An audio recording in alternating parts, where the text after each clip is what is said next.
A waitress says to the Hells Angels, "Hi, sir. My dad has a motorcycle just like yours." What? Time froze the second those engines roared in. People say fear has a sound. That night it sounded like Harley thunder. And one innocent sentence from a young waitress almost lit a fuse no one could put out. Before we roll on, tell us where you're watching from, and hit subscribe to Biker's Hype for more real-hearted biker legends. Like and share this story. Trust me, someone out there needs to hear it. The fluorescent lights flickered like tired eyes refusing sleep. The Sunrise Diner wasn't famous, wasn't special, but if you drove this stretch of Highway 17 past sundown, you stopped here. Some for coffee, some for quiet, some because nobody at home was waiting anymore. Sarah moved between tables like she belonged to the place, but she didn't. Dreams like hers didn't survive long around greasy spoons and truck stop ghosts. She deserved college. She deserved bright lights and warm futures. Instead, she had coffee pots and tips that barely bought gas to get home. Tonight felt like every other night, until the windows vibrated. At first it was distant, like a storm waking up far off in the hills. Then the rumble deepened, multiplied, rolled over the building like thunder looking for a fight. Coffee cups rattled. The sugar jar shivered. Someone's fork slid off a plate. A trucker muttered, "No way." Not them. 12 motorcycles cut through the dusk like steel wolves. Chrome flashing under a dying sky. Engines snarling like they owned the world. Harleys. Old engines. Loud pipes, patched vests. Not weekend riders. Not hobby bikers. Hell's Angels. When they killed the engines, the silence felt louder than the roar. Inside the diner, even the neon buzzing seemed scared to make noise. Sarah's heart kicked her ribs. She knew the stories. Everybody did. And tonight those stories walked in. The entrance boots hit linoleum slow, heavy, like earth itself had to make. Room, patches, tattoos, eyes that saw more roads and wars and scars than normal people could imagine. The leader stood a step ahead of the rest. Gray beard, shoulders like carved stone, eyes steel cold and tired at the same time. Red. People whispered that name like a prayer or a warning. Nobody ever knew which one fit better. He didn't have to speak. Didn't have to glare. Just being there rearranged the air. They took the biggest booth. Nobody breathed too loud. Sarah swallowed hard, straightened her apron, forced her legs forward. Her manager hid behind napkin dispensers like that would save him. Her voice barely held steady. "Can I get you gentlemen something to drink?" Red looked up, slow, the way a mountain looks at a bird that just dared fly too close. "Coffee," he said, voice gravel and old roads. "All of us, black." Sarah nodded quick. "Yes, sir." She made the coffees, tray shaking just enough only she noticed. Not one man blinked as she set cups down. Then she saw it. His helmet. Black. Flames painted by a hand that respected fire. Old school. Real steel, not catalog chrome. Her father used to wipe his Harley tank like it was holy scripture. She missed that garage smell. Oil, dust, dreams, and that memory made her smile. Too real, too warm for this frozen moment. Then she said the sentence. The sentence no one should ever say here. "Hi, sir. My dad has a motorcycle just like yours."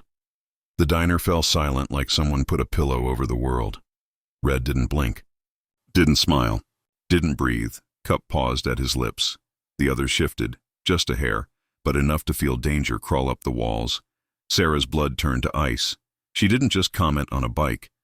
She accidentally stepped into a code older than she knew. Silence stretched. Thick enough to choke on. Red lowered his cup. Set it down slow, and he stared at her. Not angry, not loud. Just ancient and deadly calm. A motorcycle like mine. He didn't raise his voice. Didn't need to. The room braced like wind before a storm. Sarah opened her mouth. No sound came out. Red leaned forward. Not a threat, just truth sharpened into steel. "Little girl, unless your father has lived what I've lived, bled where we've bled, ridden what we ride. He does not have anything like mine." The world tilted. Sarah's throat dried. Fear wasn't shaking anymore. It was carved into her bones. Her lips trembled. I'm sorry, sir.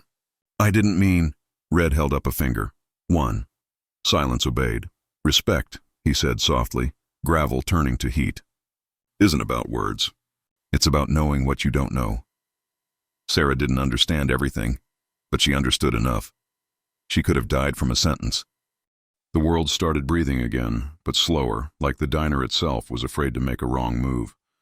The coffee steam curled upward and died. Red didn't take his eyes off Sarah, and Sarah didn't dare look away. "I'm sorry," she said again, steady this time. I spoke without thinking. Red nodded once, barely motion. Not forgiveness, not yet. Just an acknowledgement that the girl understood the size of the room she'd stepped into. The man with the Reaper tattoo leaned forward, elbows planting on old laminate. "Words can cut, little sister," he said. His smile wasn't one, sometimes deeper than blades. A different voice spoke, older and calmer from the far side of the booth. Ponytail, weathered eyes. "Ease off, Ghost." He didn't look at Sarah. He looked at Red.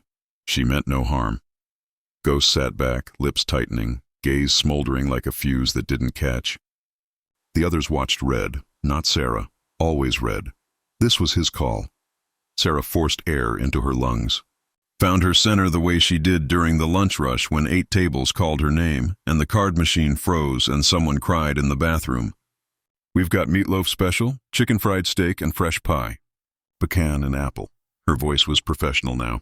Work was a language she could still speak. Red's mouth twitched, like he felt the shift and allowed it. "Meatloaf," he said. "All of us." "Extra gravy." He paused, then tipped his chin a fraction. "And pie, apple, warm vanilla scoop, 12 plates." 12 spoons. 12 chances not to spill a single drop. Sarah scribbled quick, grateful for the task. When she turned to go, Red said, "Sarah." She froze. He gestured at the helmet beside him. "You saw the flames. Respect the fire." "I do," she said, and somehow it didn't sound like fear anymore. The kitchen hit her like a different country, hissing pans. The metallic ping of a ladle against a dented pot. Gus's bulk at the grill. He didn't ask a single question. He never did. He'd cooked through more bar fights than birthdays. "Meatloaf, 12. Gravy heavy," she said, pressing tickets to the rail. "Apple pie warm." 12 slices, vanilla," Gus grunted. "We got 7 slices apple." His spatula thunked. 5 pecan, Sarah's stomach dipped. She pictured Ghost's grin if she told them no. She pictured Red's eyes, steel that didn't need to be sharp to cut. "Plate all the apple first," she said. "Warm the pecan long enough that the whole room smells it." Gus's eyebrow went up. Approval, in his language. Cups rattled on a tray as she refilled coffee, arm steady now. When she slid fresh mugs onto Red's table, he watched her place each one. Not hunting mistakes, taking inventory of her, of the way she stood her ground.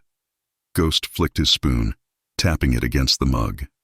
Ping, ping, ping. "So, nurse," he said, "you gonna fix broken bones with apologies?" "I'm going to try to keep people alive," she said, meeting his eyes and refusing to drown. "Even idiots who taunt their waitress while she's carrying 12 coffees." The booth went dead quiet again. Ghost's smile vanished like a coin palmed in a bad trick. Ponytail made a sound that might have been a laugh and might have been a cough. Red's eyes warmed a single degree. "Serve," Red said softly. She did. Plates landed in front of men who ate like the road taught them, efficient, grateful without saying so. Gravy rivers, steam. The first bite knocked Red back a fraction and he gave Gus a nod past her shoulder. She didn't turn, but she felt Gus grow 2 inches taller. When the pies came, she set apple in front of Red first. The scoop sat like a small moon sinking into warm crust. The smell lifted. Cinnamon, childhood Saturdays you didn't earn but got anyway. Sarah slid the last of the apple to Ponytail and placed pecan in front of Ghost. He stared at it, then at her. Then at Red. Red lifted his fork. "Eat." Ghost's jaw flexed, but he did. He took his anger out on the pastry, not the girl. Sometimes authority allowed grace. Sometimes it enforced it. Sarah refilled cups, moved like she belonged in the space. The danger didn't leave, but it changed shape. Less a blade at her throat, more a rumor in the walls. She caught Red studying the exit mirror and the parking lot beyond. Habit, she realized. He didn't sit with his back to glass by accident. He sat where he could see everything, his men, the room, the road, the life. Her father sat that way at diners too, when he took her out for pancakes after Saturday oil changes. Back to the wall, eyes on the door, You can learn a lot just watching who comes in and who tries to leave, he'd say. She'd been 10 and thought it sounded like a spy movie. Later she realized it sounded like survival. Red's fork paused. "Road King," he said without looking at her. Sarah blinked. "Sir, your father's," he said. "You said he had an old Road King, 70-something?" 78, she said, surprised by the question, by the fact that he'd bothered to catch the detail she'd stammered. "He rebuilt the carb twice. Swears the paint is original, but I don't think so." A corner of Red's mouth lifted. "Nobody keeps that paint original.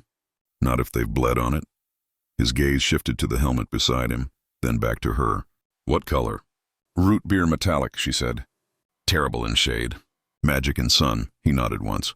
"He rides it. Or dreams about it and tells the truth anyway." "He rides," she said softly. "Less now. Why?" Red asked. She could have lied. She didn't. "Money," she said. "And legs. Work steals both."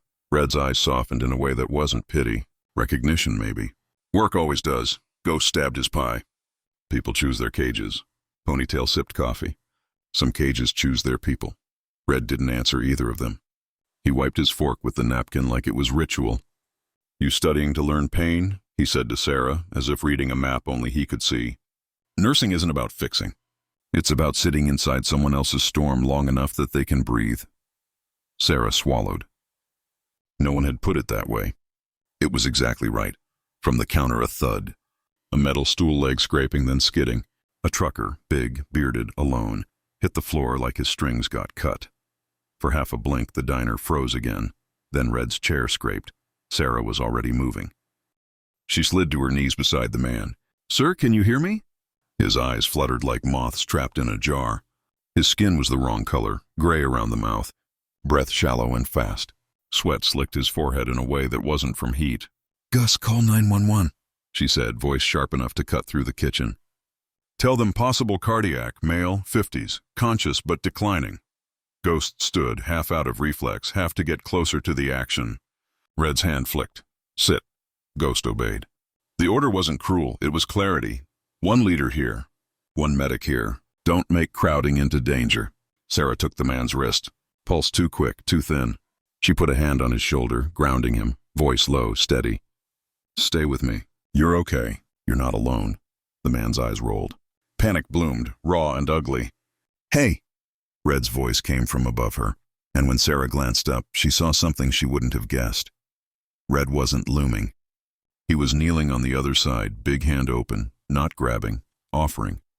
"Breathe with us, brother," Red said, the word brother not club exclusive, but human. He inhaled slow, exhaled slower. Sarah matched the rhythm. The trucker tried, choked, tried again. The three of them made a small circle where fear couldn't fit. "Crushing pain?" Sarah asked, eyes flicking to the man's chest. "Left arm, jaw?" He nodded weakly, face contorting. "Ambulance on the way," Gus called, voice trembling for the first time she'd ever heard. Sarah glanced at Red. "We need aspirin. 4 chewables if you have them." Red didn't look around to see if anyone else might move. "Rook," he said. A young biker, barely out of youth but already carved hard by the road, sprang. He came back with a chain wallet, a foil pack, a crumpled drugstore bottle. Red cracked it without looking, like he'd done it under rain and gunfire and worse. Sarah took 4, pressed them into the trucker's palm, waited to make sure he chewed. Sirens were far off, then closer. Sarah kept talking. "Not filler, anchors. You're doing good. Every second is yours, okay? We're not going anywhere." When the EMTs burst through the door, Sarah slid back into the humblest space in the world. Out of the way, but close enough to help if asked. She handed off details cleanly, no drama. Pulse and symptoms, times, aspirin. They thanked her in that clipped professional tone that means we see you. They rolled the man out. The bell over the door jangled like nothing had happened. Everything had. Sarah's hands shook after. Not during. That was how you knew she was built for this. She stood slowly and caught Red watching her again. That same exhaustive inventory behind his eyes, but something else too. Something quieter and heavier. Old memories, hospital halls, nights when the person they loved didn't come home. Ghost grunted. "Lucky timing," he said, tone dry to the point of flammable. Red didn't look at him. "Luck is what cowards call preparation." Ghost's mouth shut. Ponytail lifted his cup to Sarah, a toast without a speech. Gus slid a glass of water onto the counter where Sarah could reach it without stepping closer to the booth. She drank. The water tasted like relief, like pavement after rain.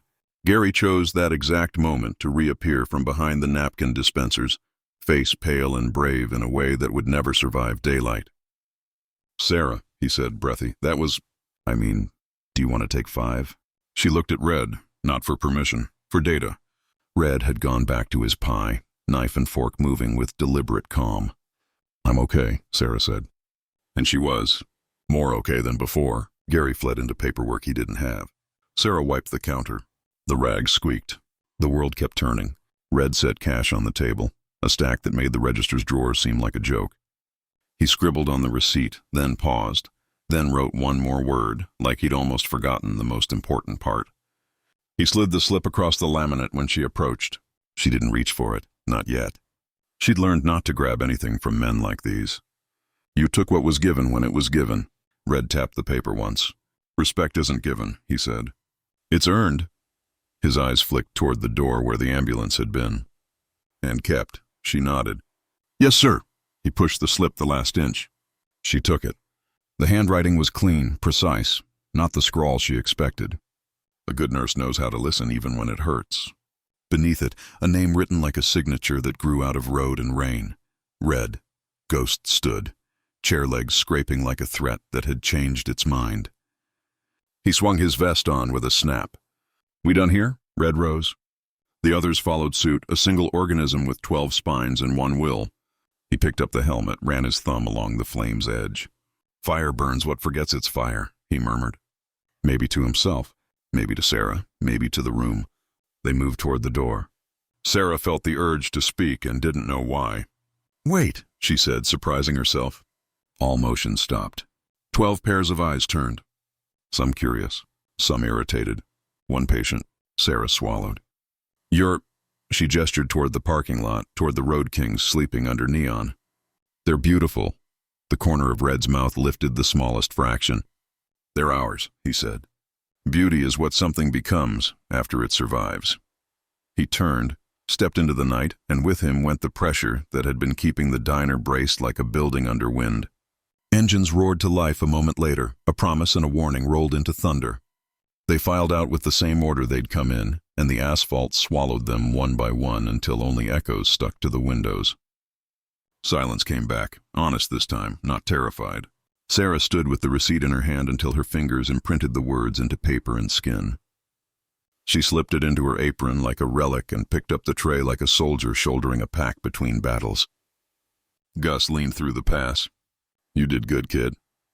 She wiped a line of coffee from the counter edge. "I almost started a war with a sentence," Gus shrugged. "You ended one with a steadier one." She didn't feel heroic. She felt tired and strong at the same time. She felt like the girl who'd been playing waitress 5 minutes earlier had stepped into a different set of boots and found they fit. She cleared the booth last, careful with the plates, careful with the space. Where Red had sat, a single quarter lay by itself, face up, Washington watching the ceiling. Not by accident. Nothing those men did was by accident. On the quarter, scratched with something sharp and steady, a tiny mark shaped like a flame, a calling card, or a promise. She didn't pocket the coin. She placed it under the sugar jar and left it there, like a lighthouse for the nights when storms were inbound. Outside, Highway 17 breathed its long, patient breath. Somewhere in the distance, the angels stitched the road to the horizon with noise and iron. Somewhere ahead, they'd turn right when others turned left, because that was what they did. Somewhere behind, a trucker in an ambulance learned the value of seconds he almost didn't get. Sarah refilled coffee, took an order, wrote down no onions with nice letters. People resumed pretending the world wasn't heavy. But her hands remembered pulse. Her ears remembered breath. Her eyes remembered the way Red looked at exits and mirrors and people he might have to forgive or bury. She understood something new and terrible and beautiful. Compassion and respect weren't separate things. They were the same blade, sharpened from different sides. When the doorbell jingled 30 minutes later and 3 teenagers blew in with backpacks and fries on their minds, Sarah smiled like a normal human. But somewhere behind the smile stood a girl who had learned how to be still in a storm. She glanced through the glass at the empty lot where the angels had been. The dark felt less empty than before. It felt inhabited by the echo of a code that had brushed against her life and decided not to eat her alive. For now, she breathed, and somewhere under the sugar jar a coin with a carved flame kept watch. If you're riding with us so far, tap subscribe to Biker's Hype and share this story with a friend who knows the weight of respect. Act 3 continues next. The return, the debt, and the night the diner's lights went out.